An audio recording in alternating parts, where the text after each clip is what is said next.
1. I am a 29-year-old female living in the UK and have been a frontline soldier and a hospice nurse, and in these areas of work I have witnessed, along with my colleagues, many unexplainable phenomena, to the point that such occurrences came to be an expected part of the job.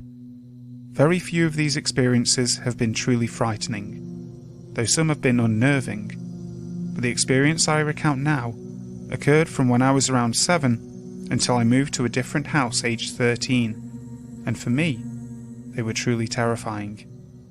First, I will tell you my family situation, because I have heard that negative circumstances can contribute to horrible spirit manifestations, and that children are more perceptive to these presences, whatever they are. I was a very confident child and not easily scared. My dad left my mum when I was a toddler, but I remained in regular contact with him and was very close to him. I couldn't live with him as he was a truck driver doing long-distance runs at the time, but I was happy living with my mum. My life changed dramatically for the worst, however, when my stepdad-to-be came into it. He was controlling, violent, and abusive, and soon reduced my mother to an obedient, brainwashed skivvy who refused to intervene or even acknowledge the situation we were in. He ensured my silence by telling me that if I told my dad would kill him and end up in prison, which I knew was likely to be true, so I kept quiet and my life became a living hell. My mum and I moved in with him, and I was given a small room on the ground floor, which is where the strange occurrences began. It started with quiet rapping noises from the wooden furniture in the room, not the random creaks and thuds of wood that might occur by temperature change or vibration, but a series of 6 even knocking sounds, like someone knocking on a door.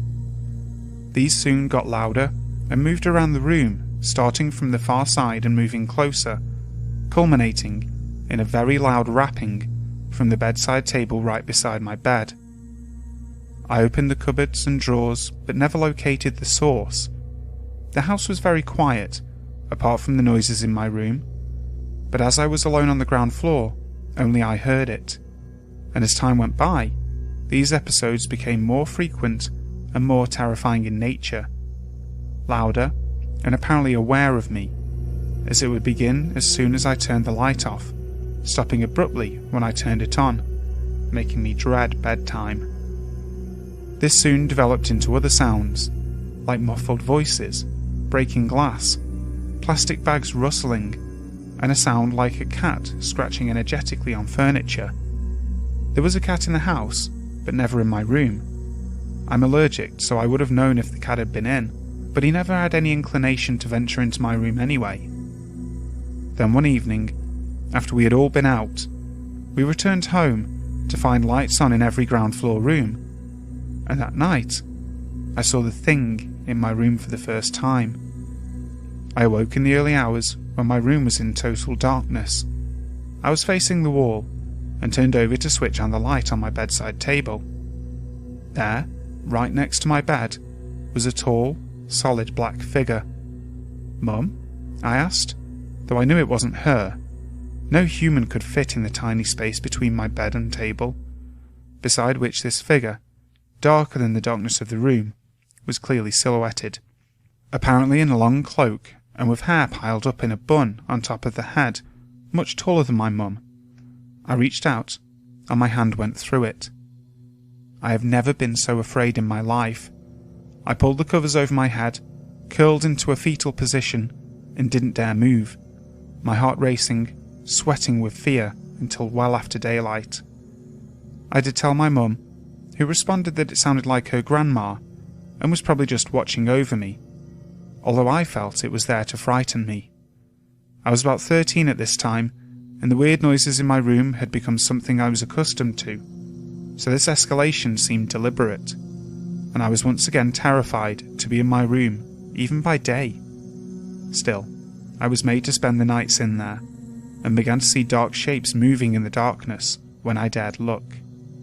As the knocks grew louder and persisted through the night, whether my lights were on or not, the final incident that I recall was shortly after the first appearance of the dark shape, and just as scary. Following a night of lots of knocking sounds moving around my room, I heard the cat scratching sounds coming from right under my bed. They were very loud. I lay still, too afraid to look, when suddenly I felt the weight of something jumping up onto the bed, and the scratching noises turned into something clawing at the duvet. There was nothing visible. I was wide awake and my bedroom door was shut. The light was on. I knew the cat was out. I jumped out of bed and fled to the lounge, where I remained, terrified for the rest of the night. When my mum came downstairs in the morning, she checked my room but could find nothing. I moved in with my dad that week, since he had finally stopped long-distance driving, refusing to ever sleep in that room again. I still get chills thinking about these events to this day. 2. In 2012, when my son was a few months old, my husband and I lived in a granny flat, detached but very closely situated to a main house. It was a tiny little flat with one bedroom, large enough for just a double bed and a shower, a lounge big enough for a two-seater couch and a PC, which led into an open-plan kitchen and a separate toilet just outside the bedroom door. There were two entrances to the flat: the front door, which led directly into the kitchen, and the back door, which was directly opposite the bedroom, which led into the backyard. The backyard was fairly secure, as three of the walls were boundary walls with houses all around, and the last wall was formed by the main house and our flat. We were struggling to get our son to sleep one night, and I had him lying on his tummy while I lay on the couch, with my husband playing on the PC on the other side of the room. It wasn't late, about 8:30, when out of nowhere, we hear a loud bang on the back door. It wasn't a bang like a bird or a bat had accidentally flown into the door. No, it was a bang like someone had tried to break down the door. This being South Africa, my husband immediately grabbed his baseball bat and one of his decorative hunting knives. Before he even had a chance to get to the back door, though, we heard something start banging on and rattling the shower door inside the bedroom. Seconds later, something started trying to break down our back door again. It wasn't just one bang this time, but a continuous crashing against the door. My husband isn't particularly a believer in ghosts or spirits, but I most certainly am. I decided that enough was enough, and we were getting out of there. We grabbed all of the essential baby items that we could, and my husband escorted us to the car just outside our flat. He then locked the car and went back to lock up the house. We had a light on the outside of the flat, which made the front of it glow a sickly yellow colour. From inside the car, I could see shadows flying across the front wall of the flat. There were no trees within the vicinity, and there were certainly no people or vehicles moving around. My husband got back into the car and reversed out of the driveway. We were in the street and beginning to drive away when he realised that he had left his asthma inhaler back in the flat. He parked the car on the side of the street and once again left us locked in the car. I was holding my son in my arms, and he was sitting bolt upright and staring around the car. I saw a shadow detach itself from a house a little further down the street and move towards us along the ground. More and more shadows joined it as it came. They reached the car and started to circle us. I don't know how I knew, but I just knew they were there for my boy. That was the moment that fear turned into maddening, blind, pure rage. I don't care who or what you are, but you will never harm my children. I screamed at these things to leave us alone, but they just kept circling. I then did something incredibly stupid and challenged them. Essentially, I told them to bring it on.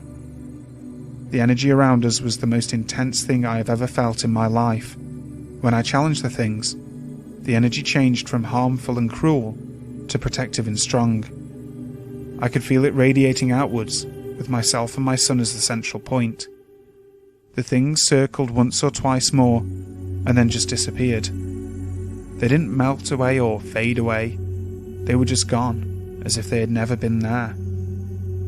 My husband came back to the car a few minutes after, and we took off to my mum's house, where my mum and I spent the night. He went back to the flat and stayed there without incident for the night. I have no idea who or what those things were, as we never had an incident like that ever again. We have had others, but they were more comforting and caring than anything else. 3.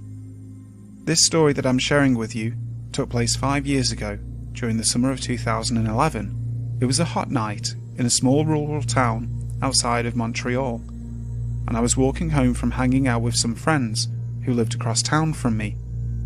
Originally my curfew was supposed to be 12 AM, but I stretched it out to 3 or 4, since I knew my mother would be sleeping and unaware of the real time I got home at.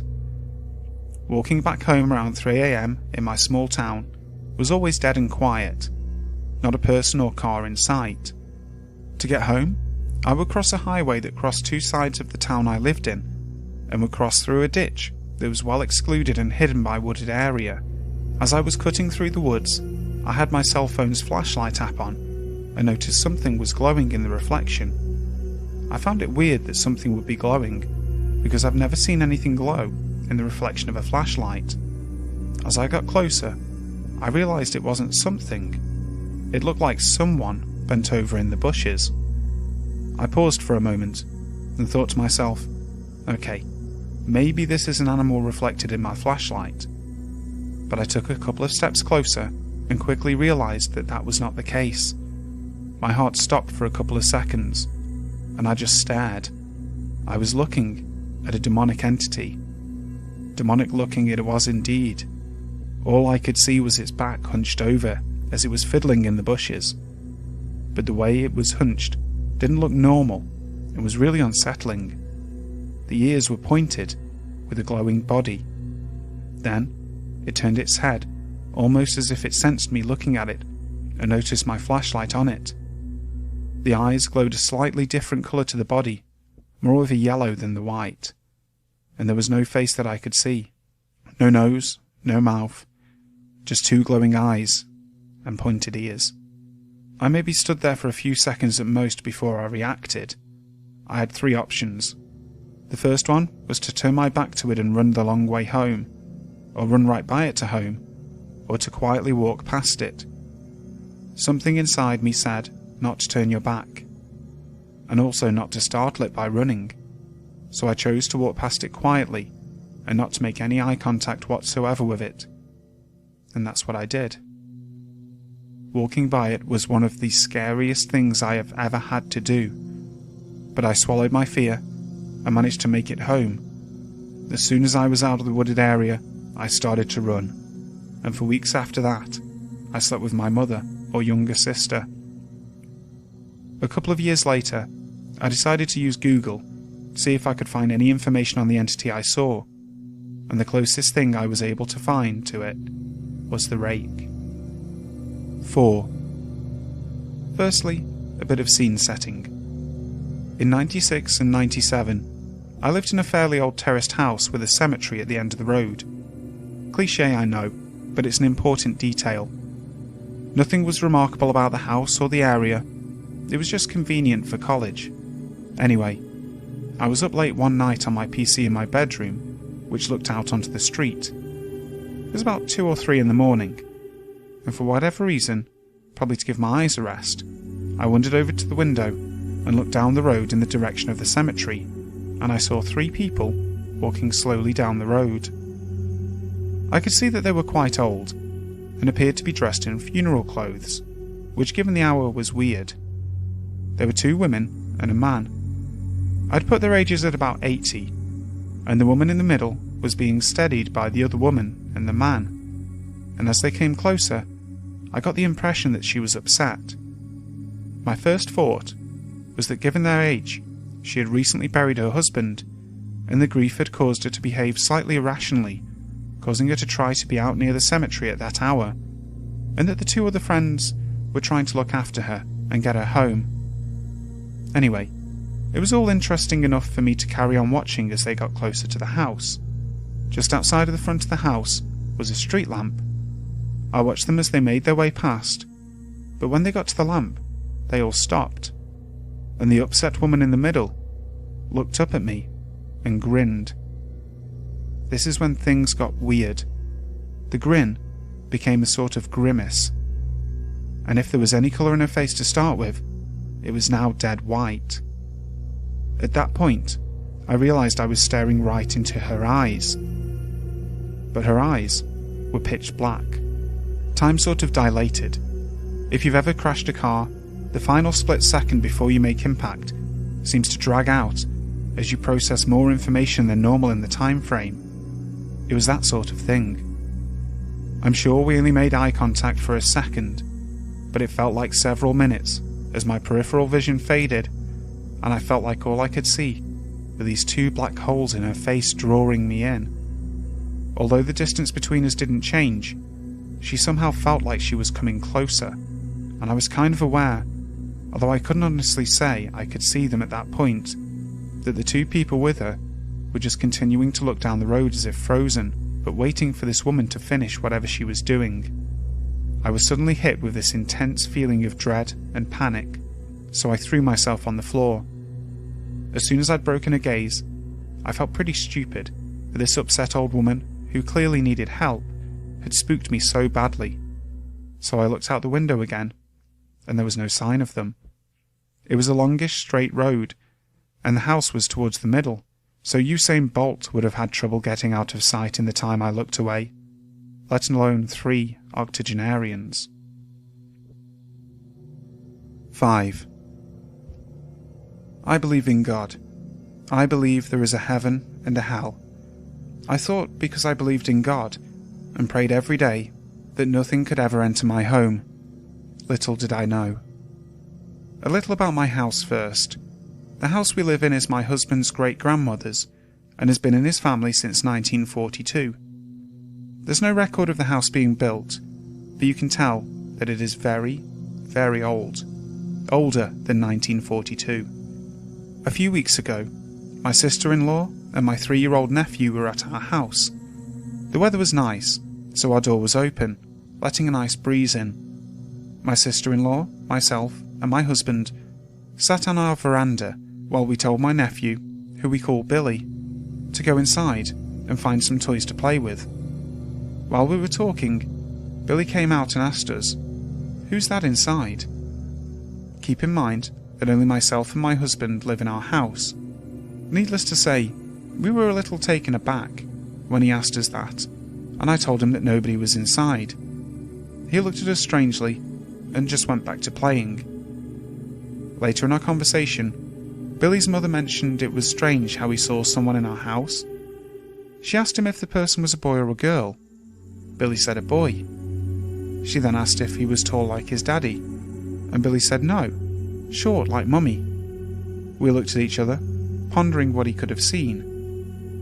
About half an hour later, he comes back outside and asks who the person on the couch is. By then, we were starting to get a little nervous. I asked him to bring me inside and show me what he was talking about. We walked inside, and I asked if he could see him right now. He said yes, he's right there on the couch. We walked into the living room, and I asked Billy if he was still there. Billy looked around and walked into the computer room. He looked around the room and said no, he's all gone. We were freaked out about it, but laughing as well, since it was close to Halloween and we thought it was a bit spooky. Last week, my sister-in-law told me that Billy had told her out of the blue that the man in my house was named Jerry and he wears boots. She said that she has no idea where he would have heard the name Jerry, as they don't know anybody with that name, nor is there anyone at his daycare with it. I asked my husband if anyone in his family was named Jerry, and he said no. Fast forward to last night. I was in the shower and almost ready to get out.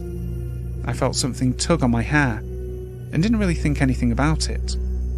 All of a sudden, my head was pulled backwards with such force that I fell all the way back, crashing down into the bathtub. On the way down, I must have tried to stop myself because a brand new bottle of shampoo came down right onto my eye. I started to scream and was climbing out of the bathtub when I felt my back burning. I screamed and cried even louder. My husband came running into the bathroom asking what had happened. I couldn't even talk, I was so hysterical. I just knew I wanted to get as far away as possible from that bathroom. My husband got angry with me because I couldn't tell him what had happened, and he stormed down into our basement. I immediately called my stepfather, who is a man of God. He told me that I had to read aloud from my Bible and to pray in every room, casting out anything that is not from Jesus. I was scared, but the house is mine, and I won't have it taken away from me. I went into every room, including the bathroom. When I got to our computer room, I froze. The air was heavy, and I felt faint. I prayed and read from Psalms, and left that room as soon as I could. I went into my bedroom to inspect my body afterwards to see what the damage was. I was starting to feel everything now that the adrenaline was wearing off. When the bottle fell on my eye, it immediately left a bump and a cut. I knew I'd have a black eye in the morning. Bruises were starting to form on my arms already. My ankle and knee felt as if I had twisted them. And then, I turned around and looked at my back in the mirror. I had scratches, which looked like claw marks, from the nape of my neck running down to my lower back. Part of the scratches were bleeding. I slept with the light on and my Bible and cross on my nightstand. My husband slept downstairs, and I had two of my dogs sleep in bed with me. I didn't sleep well and kept waking up scared. I awoke this morning very tired and sore, but got myself up and went to work. I will not let this entity control my life. I'm not sure if it's still there or not, but I know I'm not letting it take my house. Want to make sure you never miss a new release from the official Creepypasta.com YouTube channel again? Be sure to subscribe and hit that bell to turn on notifications.